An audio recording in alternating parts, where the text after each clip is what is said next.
રામ રામ ને હર હર મહાદેવ। તો જો હવાના ચા પાણી થઈ ગયા, વહેલો આપણે પાણી આવી ગયું છે। મુસ્કાન ઠામડા ધોવા બેસી ગઈ છે, પાયલ મટી લેવા ગઈ છે, શાહ મેં કરી નાખી છે અને માણસ વરહારા વાહે ખરા કાઢે। અમારે ખરા વરહારા મોર થઈ ગયા જુઓ ચાલુ, કેમ કે આ બધા ફૂલડા ખર્યા જાણે ખરા કાઢતા એના વારે બધા ફૂલડા ખરી ગયા છે।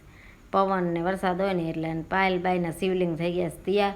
તો પૂજા સારું એને તૈયારી કરે છે, ગંગાજલ ને બધું લઈ પૂજાની તૈયારી કરે છે। શ્રાવણ મહિનાનો છેલ્લો સોમવાર છે। હવે સોમવાર ને શ્રાવણ મહિનાનો પૂરો થવા આવ્યા છે ને પછી શાકભાજી લઈ આવી જુઓ, કીધું શું લઉં, કંકોડા ને એવા લીધા છે। કંકોડાની સિઝન જાય શેરી અને પછી પાણી આવ્યો છે એટલે અમારે મીઠું ભાઈ થાય છે ધેજાય ને આયા સારું એટલે મારે નવરાવવું પડશે એને। પાણીનો અવાજ આવી જાય ને નળકામાં એટલે પછી રાડો રાડ થાય, મમ્મી મમ્મી બીજી વાત ખોટી, એટલે નવરાવી દે ને એટલે પછી વાસો વળી બેસી જાય સાનવાનો।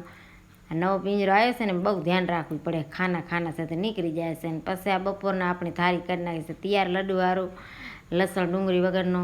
તો એમાં દાળ ભાત ને કંકોડાનું શાક ને લાડવા બનાવ્યા હતા હાથમના, લાડવા ને દઈ દીધા લડ્ડુને આપણે શાહને રાખીને લડ્ડુને ધરાવી દીધા ને પછી બપોરના જુઓ માણા તો હુએ પણ આ જુઓ જનાવર કેવા હુતા છે, અડીએન નીંદર આવે છે, પંખો ચાલુ છે ને એટલે જાણ માણસ ઉતા એના વાર કેવી ને હોઈ ગયા જો ભરી નીંદરમાં છે। વિડીયો ઉતાર તો ખબર નથી પડતી, લાઇક શેર ને સબસ્ક્રાઈબ કરી નાખજો તમે।